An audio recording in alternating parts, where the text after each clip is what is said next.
Hi everyone, this is Sai Kumar. Welcome back to Shri Sai tutorial. ఈ రోజు మనము తెలుగు మెథడాలజీకి చెందినటువంటి 9వ లైవ్ టెస్ట్ ని కండక్ట్ చేసుకోబోతున్నాం. అదే విధంగా మన శ్రీ సాయి ట్యుటోరియల్ ద్వారా నిర్వహించేటువంటి ఫ్రీ మరియు క్వాలిటీ లైవ్ టెస్ట్లకు సంబంధించినటువంటి సిలబస్ ను ఒక రోజు ముందుగానే తెలుసుకోవాలి అనుకుంటే గనక ఈ వీడియో క్రింద ఉన్నటువంటి టైటిల్ ని క్లిక్ చేయగానే మన గ్రూప్స్ యొక్క లింక్స్ అనేవి వస్తాయి.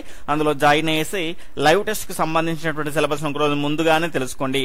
అదే విధంగా ఎవరైనా మన ఛానల్ ని కొత్తగా చూస్తూ ఉన్నట్లయితే రెడ్ కలర్ లో ఉన్నటువంటి సబ్స్క్రైబ్ బటన్ క్లిక్ చేసుకుని సబ్స్క్రైబ్ చేసుకోండి. పక్కన ఉన్నటువంటి all notification bell icon click చేయడం ద్వారా నేను చేసేటువంటి ప్రతి వీడియో మీకు నోటిఫికేషన్ రూపంలో వస్తుంది, గమనించాలి. ఇక లేట్ చేయకుండా లైవ్ టెస్ట్ లోకి వెళ్ళిపోదాం. ఈ రోజు లైవ్ టెస్ట్ లో భాగంగా మన మొదటి క్వశ్చన్, తెలుగు భాషా దినోత్సవాన్ని ఎప్పుడు జరుపుకుంటారు? Option 1 September 8, option 2 April 16, option 3 August 29, option 4 ఫిబ్రవరి 21. ఇక్కడ క్వశ్చన్ ని బట్టి 5 నుంచి 10 సెకండ్ల సమయం అనేది మీకు ఉంటుంది. ఆలోపు ఫాస్ట్ గా మీ యొక్క సరి అయినటువంటి సమాధానాన్ని కామెంట్ చేస్తూ ఉండాలి. ఈ లైవ్ టెస్ట్ అనేది కంప్లీట్ అయిపోయిన తర్వాత వీడియో చూస్తున్న వాళ్ళందరికీ కూడా మీకు లైవ్ చాట్ అనేటువంటి బటన్ అనేది యూజ్ అవ్వదండి. కాబట్టి మీరు వీడియోని పాజ్ చేసేసుకొని మీ యొక్క ఆన్సర్ ని అటెంప్ట్ చేస్తూ మీ యొక్క ఎగ్జామ్ ని రాయగలరు. ఇక్కడ దీని యొక్క సరి అయినటువంటి సమాధానం ఆప్షన్ 3 ఆగస్టు 29. ఈ రోజుకున్నటువంటి ప్రత్యేకత ఏంటి అంటే, గ్రాంధిక భాషలో ఉన్నటువంటి తెలుగు వచనాన్ని ప్రజల యొక్క వాడుక భాష అంటే వ్యవహారిక భాషలోకి తీసుకువచ్చి వ్యవహారిక భాష పితామహుడిగా పేరు పొందినటువంటి గిడుగు వెంకట రామ్మూర్తి గారి పుట్టినరోజును పురస్కరించుకొని తెలుగు భాషా దినోత్సవాన్ని ఆగస్టు 29న జరుపుకుంటారు.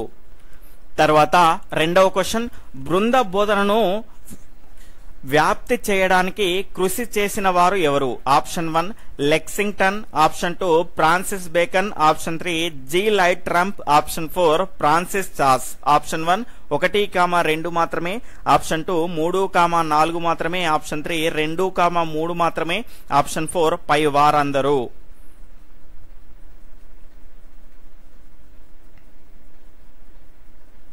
ఇక్కడ దీని యొక్క సరి అయినటువంటి సమాధానం ఆప్షన్ 2 3, 4 మాత్రమే సరైనది. బృంద బోధనను వ్యాప్తి చేసిన వారు ఎవరు అంటే జీ లైట్ ట్రంప్ మరియు ఫ్రాన్సిస్ చాస్ అండి.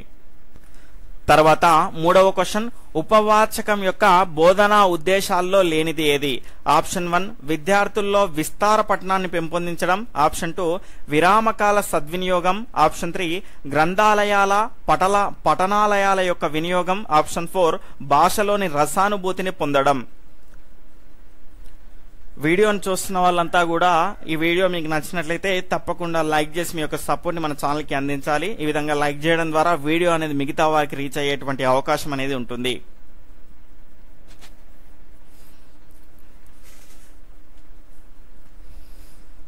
ఇక్కడ దీని యొక్క సరి అయినటువంటి సమాధానం ఆప్షన్ 4 భాషలోని రసానుభూతిని పొందడం. ఇక్కడ ఉపవాచకం అనేది విస్తార పఠనానికి ఉపయోగపడుతుందండి. ఇది కేవలం విషయం పైన మాత్రమే ఆధారపడి ఉంటుంది, కానీ అందులో ఉన్నటువంటి భాష దానికి సంబంధించినటువంటి రసానుభూతి పొందడాన్ని ఇది విభేదించడం జరుగుతుంది. మరి వాచకంలో గనక చూసుకుంటే భాషలో ఉన్నటువంటి రసానుభూతి పొందడానికి వాచకం అనేది ఉపయోగపడుతుంది. మనకు ఉపవాచకం అనేది విస్తార పఠనాన్ని అందులో ఉన్నటువంటి విషయ జ్ఞానాన్ని పొందడానికి మాత్రం ఉపయోగపడుతుంది. తర్వాత నాలుగో క్వశ్చన్, ఉపవాచక బోధనా పద్ధతుల్లో బోధనకు అనువైన లేదా ఉత్తమమైనటువంటి పద్ధతి ఏది? ఆప్షన్ 1 కథాకథన పద్ధతి, ఆప్షన్ 2 చర్చా పద్ధతి, ఆప్షన్ 3 పరిశోధనా పద్ధతి, ఆప్షన్ 4 ఉపన్యాస పద్ధతి.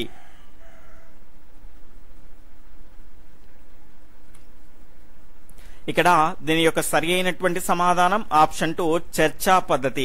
ఎందుకు అంటే ఈ చర్చా పద్ధతిలో ఉపాధ్యాయుడు చెప్పబోయేటువంటి పాఠ్యాంశాన్ని విద్యార్థులను ఇంటి వద్దనే ఒకరోజు ముందుగానే చదువుకొని రమ్మని చెప్తాడు. తర్వాత ఏం చేస్తాడంటే ఆ విషయం గురించి ప్రశ్నల రూపంలో విస్తృతంగా చర్చ అనేది జరుగుతుంది. తర్వాత ముఖ్యాంశాల నల్లబయలపైన రాస్తూ విషయావగాహన చేయడానికి ఈ రకమైనటువంటి చర్చా పద్ధతి అనేది ఉపయోగపడుతూ ఉంటుంది. అంటే విద్యార్థుల యొక్క ప్రమేయం అనేది ఎక్కువగా ఉండడం వల్ల ఈ రకమైనటువంటి పద్ధతి ఉపవాచక బోధనా పద్ధతుల్లో ముఖ్యమైనటువంటి ఉత్తమమైనటువంటి పద్ధతిగా మనం చెప్పుకోవచ్చు. ఈ బోధనా పద్ధతుల్లో ఇలాంటి ప్రశ్నలు వస్తాయండి. ముఖ్యమైనటువంటి పద్ధతి ఏది, లేదంటే ఈ ఉపవాచక బోధనా పద్ధతుల్లో ఉన్నదేది లేనిదేది ఆ రకమైనటువంటి ప్రశ్నలే వచ్చేటువంటి అవకాశం ఉంటుంది కాబట్టి చాలా క్లియర్ గా నేర్చుకునేటువంటి ప్రయత్నం అనేది చేయాలి. తర్వాత 5వ క్వశ్చన్, పర్యవేక్షణాత్మక బోధనకు సంబంధించి సరైనటువంటి అంశాలు ఏవి? ఆప్షన్ 1 విద్యార్థులకు వచ్చేటువంటి సందేహాలను నివృత్తి చేయడానికి. ఆప్షన్ 2 ఇంటి వద్ద చదవడానికి అవకాశం లేని విద్యార్థులకు చాలా ఉపయోగకరంగా ఉంటుంది. ఆప్షన్ 3 తరగతి గదిలో వెనకబాటుతనానికి గల కారణాలు తెలుసుకోవచ్చు. ఆప్షన్ 1, 2 మాత్రమే సరైనవి. ఆప్షన్ 2, 2, 3 మాత్రమే సరైనవి. ఆప్షన్ 3 పైవన్నీ కూడా సరైనవే. ఆప్షన్ 4 ఏదీ కాదు.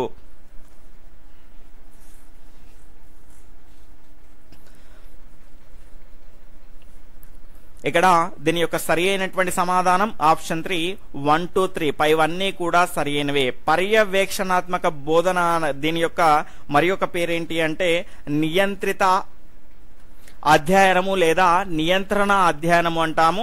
దీని ద్వారా ఏమవుతుంది అంటే విద్యార్థులకు వచ్చేటువంటి సందేహాలను నివృత్తి చేయడానికి అవకాశం ఉంటుంది. అదేవిధంగా ఇంటి వద్ద చదవడానికి అవకాశం లేని విద్యార్థులకు చాలా ఉపయోగకరంగా ఉంటుంది. అంటే ఉపాధ్యాయుని ఆధ్వర్యంలో చదువుతూ ఉండడం ద్వారా ఏదైనా ఒక డౌట్ వచ్చింది అనుకోండి, వెంటనే ఆ డౌట్ ను క్లియర్ చేసుకోవడానికి అవకాశం అనేది ఉంటుంది. అదేవిధంగా తరగతి గదిలో వెనుకబాటుతనానికి గల కారణాలను కూడా తెలుసుకోవడానికి ఈ రకమైనటువంటి పర్యవేక్షణాత్మక బోధనని ఉపయోగిస్తూ ఉంటారు.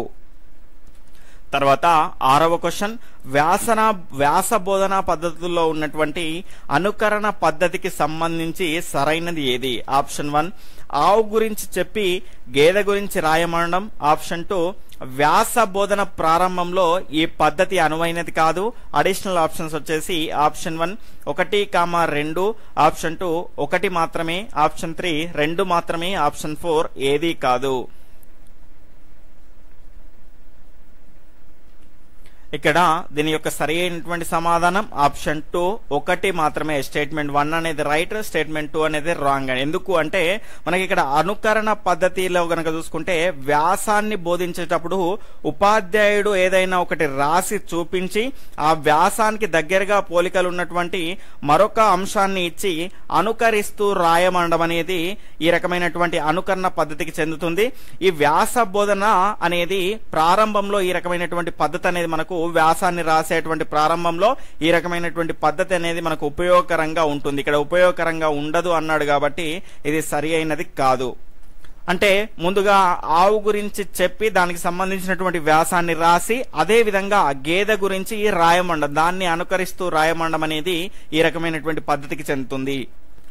తర్వాత 7వ క్వశ్చన్, ఒక చిత్రాన్ని లేదా ఒక దృశ్యాన్ని లేదా ఒక సంఘటనను ఇచ్చి విద్యార్థిని ఆలోచింపచేస్తూ వ్యాసాన్ని రాయించేటువంటి పద్ధతి.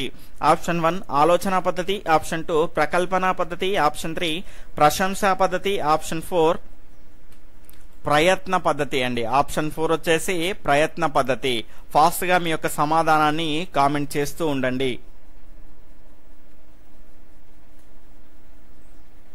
ఇక్కడ దీని యొక్క సరి అయినటువంటి సమాధానం ఆప్షన్ 1 ఆలోచన పద్ధతి అండి. ఆలోచన పద్ధతిలో కనుక చూసుకుంటే ఏదైనా ఒక చిత్రాన్ని గాని ఒక దృశ్యాన్ని గాని ఒక సంఘటన గాని ఇచ్చి విద్యార్థిని ఆలోచింపచేస్తూ వ్యాసాన్ని రాయించేటువంటి పద్ధతి ఏది అంటే ఆలోచన పద్ధతి. ఇక్కడ ప్రకల్పన పద్ధతి అని కొంతమందికి డౌట్ రావచ్చు. ఈ ప్రకల్పన పద్ధతిలో కనుక చూసుకుంటే అంటే ఒక ప్రాజెక్ట్ లో భాగంగా విద్యార్థి తాను చేసినటువంటి పని గురించి వ్యాసం రాస్తే అదేంటి అంటే ప్రకల్పన పద్ధతి. తర్వాత 8వ క్వశ్చన్, వ్యాస బోధనా పద్ధతుల్లో లేనిది ఏది? ఇక్కడ ఆప్షన్ 1 అభివర్ణన పద్ధతి, ఆప్షన్ 2 ప్రాజెక్టు పద్ధతి, ఆప్షన్ 3 పరిశోధన పద్ధతి, ఆప్షన్ 4 ప్రయత్న పద్ధతి.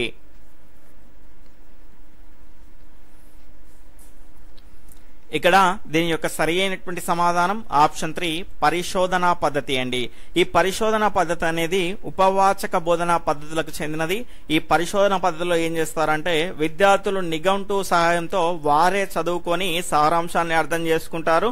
ఇందులో ఉపాధ్యాయులు కేవలం మార్గదర్శకత్వం అనేది వహించడం జరుగుతుంది. తర్వాత 9వ క్వశ్చన్, క్రింది వాటిలో ఉపవాచక బోధనా పద్ధతులకు చెందనిది ఏది? ఆప్షన్ 1 అభివర్ణన పద్ధతి, ఆప్షన్ 2 కథాకథన పద్ధతి, ఆప్షన్ 3 ఉపన్యాస పద్ధతి, ఆప్షన్ 4 చర్చా పద్ధతి.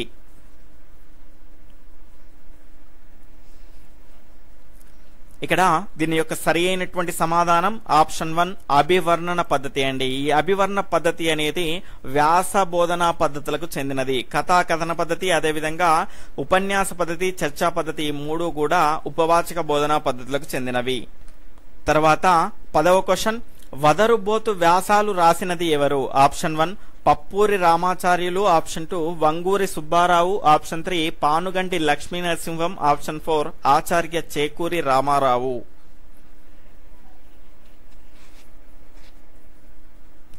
ఇక్కడ దీని యొక్క సరి అయినటువంటి సమాధానం ఆప్షన్ 1 పప్పూరి రామాచార్యులు అండి. అదేవిధంగా వంగూరి సుబ్బారావు గారు రాసినటువంటి వ్యాసాలని కనుక చూసుకుంటే వసంత లేఖలు, అదేవిధంగా పానుగంటి లక్ష్మీ నరసింహం గారు రాసింది ఏంటి అంటే సాక్షి వ్యాసాలు, అదేవిధంగా చేకూరి రామారావు గారు రాసింది ఏంటి అంటే తెలుగులో వెలుగులు.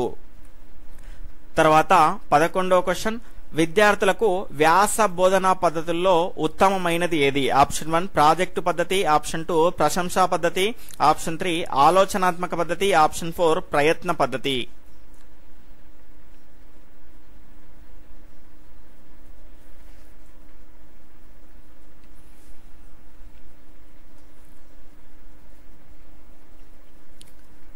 ఇక్కడ దీని యొక్క సరి అయినటువంటి సమాధానం ఆప్షన్ 1 ప్రాజెక్టు పద్ధతి. ఈ ప్రాజెక్టు పద్ధతి ఎందుకు ఉత్తమమైంది అంటే విద్యార్థి ప్రాజెక్టు పద్ధతి లేదా ప్రకలన పద్ధతిలో విద్యార్థి స్వయంగా చేసినటువంటి అంశాలనే ఒక క్రమ పద్ధతిలో రాయమండం. ఆ రకంగా రాసే ముందు ఏం చేస్తారంటే విద్యార్థులు చర్చించుకునే అవకాశాన్ని కూడా ఇస్తారు. అట్లా కాకుండా రాసిన తర్వాత ఆ వ్యాసాన్ని సరి చేసుకునే అవకాశం కూడా ఇందులో ఇస్తారు. కాబట్టి విద్యార్థికి ఎక్కువ ప్రయారిటీ అనేది ఉంటుంది. కాబట్టి ఈ ప్రాజెక్టు పద్ధతి అనేది వ్యాస బోధన పద్ధతుల్లో ఉత్తమమైనదిగా మనం చెప్పుకోవచ్చు. తర్వాత 12వ క్వశ్చన్, ఈ క్రింది వాటిలో సరైనవి ఏవి? ఇక్కడ స్టేట్మెంట్ 1, నియంత్రిత అధ్యయనంలో రోజుకు ఒక ఉపాధ్యాయుడు సమక్షంలో గాని ప్రత్యేకంగా ఒక ఉపాధ్యాయుని గాని నియమించి నిర్వహించడం జరుగుతుంది. స్టేట్మెంట్ 2, ఈ అధ్యయనాన్ని పాఠశాల సమయంలో మధ్యలో నిర్వహిస్తారు. ఇక్కడ ఆప్షన్ 1 1, 2, ఆప్షన్ 2 1 మాత్రమే, ఆప్షన్ 3 2 మాత్రమే, ఆప్షన్ 4 ఏదీ కాదు. సరైనవి ఏవి అనడం జరిగింది. ఇక్కడ దీని యొక్క సరి అయినటువంటి సమాధానం ఆప్షన్ 2 1 మాత్రమే సరైనది, రెండవది సరి అయినది కాదు. ఎందుకంటే ఈ నియంత్రిత అధ్యయనం లేదా పర్యవేక్షణకు సంబంధించినటువంటి అధ్యయనం అనేది రోజుకు ఒక ఉపాధ్యాయుడి సమక్షంలో గాని ప్రత్యేకంగా ఉపాధ్యాయుడిని నియమించి గాని నిర్వహించడం జరుగుతుంది. ఈ అధ్యయనం అనేది ఎప్పుడు ఉంటుంది అంటే పాఠశాల సమయానికి ముందు గాని లేదంటే చివరి పీరియడ్ లో గాని ఉంటుంది, కానీ మధ్యలో ఉండదు. తర్వాత 13వ క్వశ్చన్, పాఠశాల దశలో ఉపవాచక బోధనకు అనుసరణీయం కాని పద్ధతి? ఆప్షన్ 1 పఠనా పద్ధతి, ఆప్షన్ 2 చర్చా పద్ధతి, ఆప్షన్ 3 ఉపన్యాస పద్ధతి, ఆప్షన్ 4 పరిశోధనా పద్ధతి.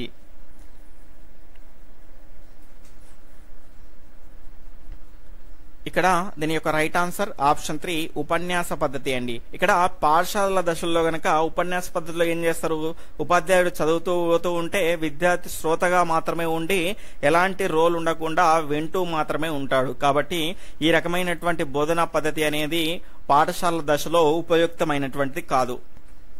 తర్వాత 14వ క్వశ్చన్, బృంద బోధనకు సంబంధించి సరికానిది ఏది? ఆప్షన్ 1 ఇది ప్రాచీన బోధనా వ్యూహాల్లో ఒకటి, ఆప్షన్ 2 దీన్ని 1955లో హార్వర్డ్ యూనివర్సిటీ వారు మొదటిసారిగా ప్రవేశపెట్టడం జరిగింది. ఆప్షన్ 1 1, 2, ఆప్షన్ 2 1 మాత్రమే, ఆప్షన్ 3 2 మాత్రమే, ఆప్షన్ 4 వచ్చేసి ఏదీ కాదు.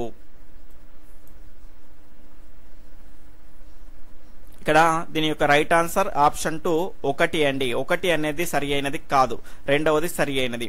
ఇది ప్రాచీన బోధనా వ్యూహాల్లో ఒకటి కాదండి, ఆధునికమైనటువంటి బోధనా వ్యూహాల్లో ఒకటి. ఒకరికంటే ఎక్కువ లేదా ఇద్దరికంటే ఎక్కువ ఉపాధ్యాయులు కలిసి ఒక సహజమైనటువంటి వాతావరణంలో సామరస్యంగా బోధించేటువంటి బోధనని బృంద బోధన అంటారు. ఇది ఆధునిక బోధనా పద్ధతుల్లో ఒకటిగా మనం చెప్పుకోవచ్చు. దీన్ని 1955లో హార్వర్డ్ యూనివర్సిటీ వారు మొట్టమొదటిసారిగా ప్రవేశపెట్టడం జరిగింది. తర్వాత 15వ క్వశ్చన్, ఉపవాచకానికి గల ఇతర పేర్లలో లేనిది ఏది? ఆప్షన్ 1 గౌణవాచకం, ఆప్షన్ 2 పూరణవాచకం, ఆప్షన్ 3 క్షుణ్ణవాచకం, ఆప్షన్ 4 సహాయవాచకం.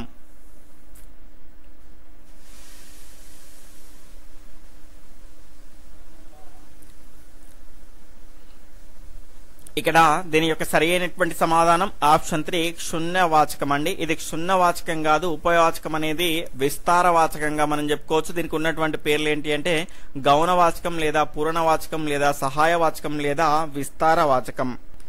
తర్వాత 16వ క్వశ్చన్, ఒకే పాఠ్యాంశాన్ని వైవిధ్యమైనటువంటి బోధనా నైపుణ్యంతో ఒకరికంటే ఎక్కువ మంది ఉపాధ్యాయులు కలిసి ఆలోచించి బోధన నిర్వహించడమే బృంద బోధన అన్నది. Option 1 M B Nayak, option 2 David Warwick, option 3 Carlo అప్సన్, option 4 1 and 2.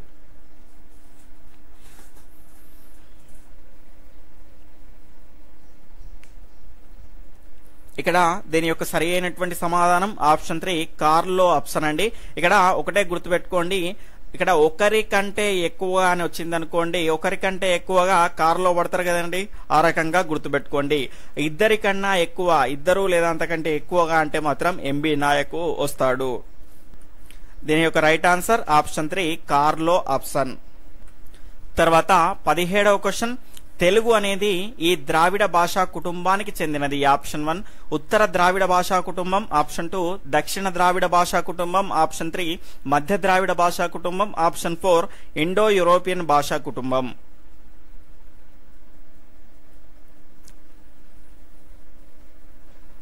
ఇక్కడ దీని యొక్క సరి అయినటువంటి సమాధానం ఆప్షన్ 3 మధ్య ద్రావిడ భాషా కుటుంబం అండి. తెలుగు అనేది మధ్య ద్రావిడ భాషా కుటుంబానికి చెందింది. భారతదేశంలో దక్షిణ భారతదేశంలో మాట్లాడేటువంటి భాషా కుటుంబాన్ని ద్రావిడ భాషా కుటుంబం అంటారు. ఇందులో కనుక చూసుకుంటే మళ్ళీ 3 భాషా కుటుంబాలు ఉంటాయి. అందులో కనుక చూసుకుంటే ఉత్తర ద్రావిడ భాషా కుటుంబంలో మనకు 3 భాషలు ఉంటాయి. దక్షిణ భాషా కుటుంబంలో కనుక చూసుకుంటే 8 భాషలు ఉంటాయి. మధ్య ద్రావిడ భాషా కుటుంబంలో ఎక్కువగా 12 భాషలు ఉంటాయి. మొత్తంగా మనకు ద్రావిడ భాషా కుటుంబం ఎన్ని భాషలు ఉంటాయి అంటే 23 భాషలు ఉంటాయి. అందులో తెలుగు అనేది మధ్య ద్రావిడ భాషా కుటుంబానికి చెందింది. గత 18వ క్వశ్చన్, ఇండో ఆర్యన్ హిందారవ భాషా కుటుంబాలనేటివి ఈ భాషా కుటుంబంలో భాగంగా ఉంటాయి.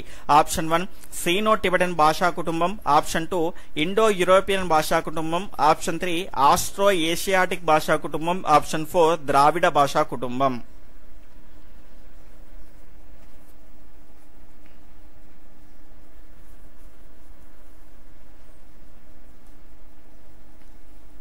ఇక్కడ దీని యొక్క సరి అయినటువంటి సమాధానం ఆప్షన్ 2 ఇండో యూరోపియన్ భాషా కుటుంబం అనేది చాలా ముఖ్యమైనటువంటి భాషా కుటుంబంగా మనం చెప్పుకోవచ్చు. ఇది ప్రపంచంలోనే పెద్ద భాషా కుటుంబం మరియు ప్రపంచంలో ఎక్కువ మంది ప్రజలు మాట్లాడేటువంటి భాషా కుటుంబంగా మనం చెప్పుకోవచ్చు. అదేవిధంగా ప్రపంచంలోనే గనక చూసుకుంటే ప్రసిద్ధమైనటువంటి భాషలైనటువంటి పోలిష్, రష్యన్, ఇటాలియన్, జర్మన్, జెక్ అనేటువంటి భాషలు కూడా ఈ కుటుంబానికి చెందినవి. అంతేకాకుండా ప్రాచీన సాహిత్యం కలిగి ఉన్నటువంటి భాషా కుటుంబం ఏది అంటే ఇండో యూరోపియన్ భాషా కుటుంబంగా మనం చెప్పుకోవచ్చు. తర్వాత 19వ క్వశ్చన్, నాగా, గారో, బోడో, అస్మక ఈ భాషలన్నీ ఏ భాషా కుటుంబానికి చెందినవి? ఆప్షన్ 1 సీనో టిబెటన్ భాషా కుటుంబం, ఆప్షన్ 2 ఇండో యూరోపియన్ భాషా కుటుంబం, ఆప్షన్ 3 ఆస్ట్రో ఏషియాటిక్ భాషా కుటుంబం, ఆప్షన్ 4 ద్రావిడ భాషా కుటుంబం.